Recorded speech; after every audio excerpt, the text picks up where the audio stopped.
conferir esta posição institucional um certo poder que aquele que a exerce pode transformá-la em moeda e dela tirar proveitos pessoais em detrimento da organização pública ou privada que o nomeou e que, sem o saber, será levado, por exemplo, a pagar mais um fornecedor ou aceitar o faturamento de prestações fictícias. Isso é dito no Novo Espírito do Capitalismo. À semelhança da ideologia, a corrupção é, ela também, inversão de sujeito e objeto. Ela é falsa consciência, é alienação tornada consciência verdadeira, o que resulta na dissociação entre prática individual permissiva e exigência de ética na política. Como observa Walter Benjamin, nos seus escritos de 1930, no mundo burguês, eu cito, Rua de Mão Única, o homem pode, se for o caso, colocar ostensivamente sua vida privada em contradição com as máximas que ele defende implacavelmente na vida pública e considera secretamente, sem a mínima perturbação de consciência, sua própria conduta como a prova mais constrangedora da autoridade dos princípios que ele exibe. Fim da citação. Na falta de uma esfera pública cujos valores conferissem confiança e rigor à prática política, a denúncia midiática da corrupção torna-a polivalente e invencível, fazendo dela um problema amplamente divulgado, ao qual falta, não obstante, enunciação, pois, eu cito, quanto mais confuso é um conceito, mais é dócil a uma apropriação oportunista. Como a informação se transformou em mercadoria, o que é transmitido apresenta-se como, eu cito, agora Guy Debord, pseudo-acontecimentos que se pressionam na dramatização espetacular que não foram vividos por aqueles que são por eles informados.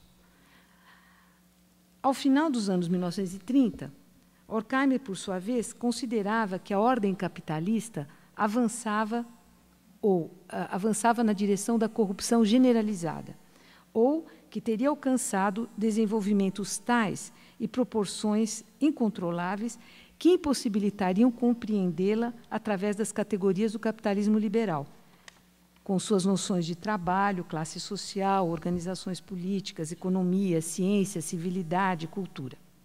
Para Horkheimer e para outros autores contemporâneos, como o Pierre-Jean Vallon, André Gorz ou Vincent Goudelhac, a modernidade capitalista não mais se dá a conhecer através das classes sociais e suas formas tradicionais de organização, solidariedades, etos e valores, mas encontra-se à margem da lei, como se constata nas práticas de grupos, cliques ou gangues.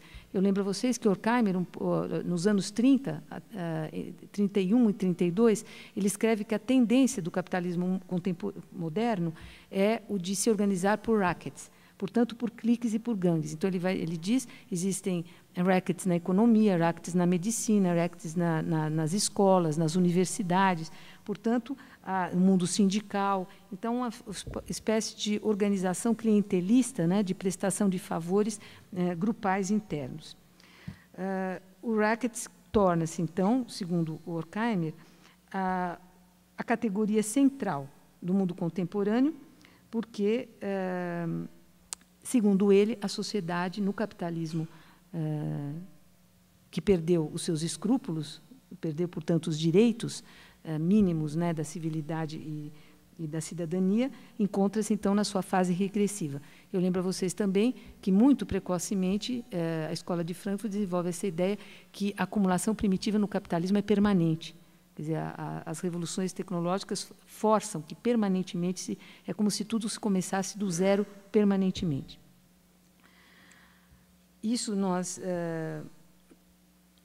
podemos até, talvez, identificar na perda progressiva do controle, não só sobre o que se produz e o que se consome, mas também sobre os saberes. Todos aqueles saberes vernaculares, não é, que se conhecia no cotidiano, na organização da vida, eles passaram a ser esquecidos e agora nós passamos a depender de tudo no mercado. Quer dizer, hoje, para ser gari, precisa fazer um curso universitário, para ser DJ faz curso universitário, para aprender a tirar manchas, faz um curso de hotelaria, por exemplo, enfim, é toda a perda dos saberes vernaculares que nos foram expropriados progressivamente por esse tipo de capitalismo que precisa acumular onde quer que seja.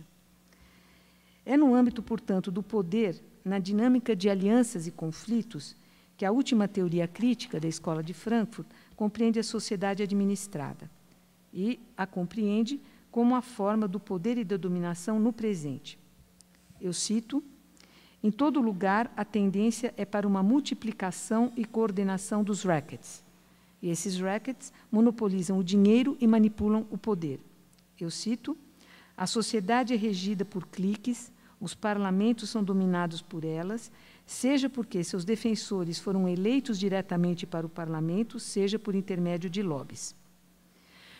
Nesse campo de esgotamento ético, na cultura do desrecalque generalizado, a economia tem plenos poderes sobre a política. Nesse sentido, eu gostaria de citar a vocês uma passagem do professor Francisco de Oliveira, onde ele diz o seguinte: a política transforma-se em polícia e toma necessariamente a forma de favores clientelísticos. A empresa econômica assume cada vez mais o centro da política. Se é conhecido o fato de sempre ter havido financiamento de campanhas e corrupção de políticos pelas empresas, a novidade agora é que tais doações devem ser declaradas. Pensa-se ingenuamente que essas declarações tornam o processo mais transparente. Elas apenas legitimam as pressões das empresas sobre os políticos e não diminuem em nada o famoso caixa 2, isto é, os financiamentos por fora e além dos limites permitidos pela legislação. As empresas são as verdadeiras formuladoras das políticas econômicas gerais e setoriais que os governos adotam, vindo a ocupar a direção moral da sociedade. Fim da citação. Benjamin, por sua vez, considera estas circunstâncias próprias à modernidade capitalista no âmbito da pobreza da experiência e da experiência da pobreza, em uma época de experts e não de especialistas. Ou seja, o que o Benjamin, nesse ensaio que todos conhecem, a maioria de nós conhece muito bem, quando o Benjamin se pergunta, ou o que é a modernidade, ele caracteriza a modernidade pelo fim da noção de experiência, e esse experimentum vitae, que agora se torna apenas conselho sem experiência, que é o expert, se dá na passagem da figura do intelectual para a figura do especialista. Então, quem era o intelectual? O intelectual tradicional era o cientista, não é? Que tinha o conhecimento da complexidade de todos os saberes e, portanto, ele era algo como mestre da verdade, que declarava em público as suas opiniões e se comprometia em público, porque ele tinha a palavra responsável. E ele era reconhecido como aquele que tinha um saber competente, porque provado na sua experiência de grande intimidade com a tradição dos saberes e do conhecimento e de todas as implicações da ciência.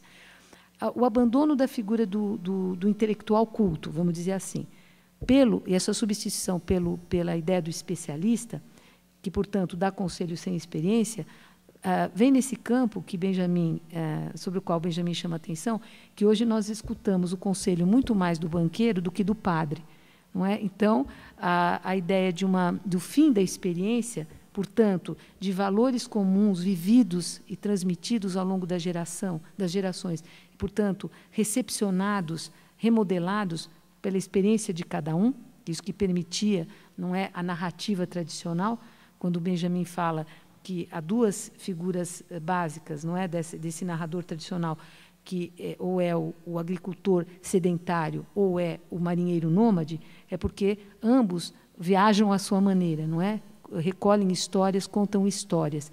Então, essa ideia de passar por perigos e formular essas experiências e transmiti-las às gerações vindouras como um talismã contra a desventura é algo que se perdeu, porque a ideia de sabedoria como uma forma de saber prático que nos orienta na vida e no pensamento desapareceu. Quando Benjamin se pergunta quem hoje seria capaz de dar ou ouvir um conselho, não é? Então, essa ideia de uma perda de repertório e de relação com a tradição é perda de democracia, porque a democracia ela é a transmissão de conflitos éticos e, portanto, de valores que se transmitem no debate público. Então, no mundo contemporâneo, como existe uma pulsão antigenealógica, Quer dizer, é como se as gerações de hoje dependessem apenas de si mesmo para serem o que elas são, portanto, essa recusa da tradição, nesse ideário, né,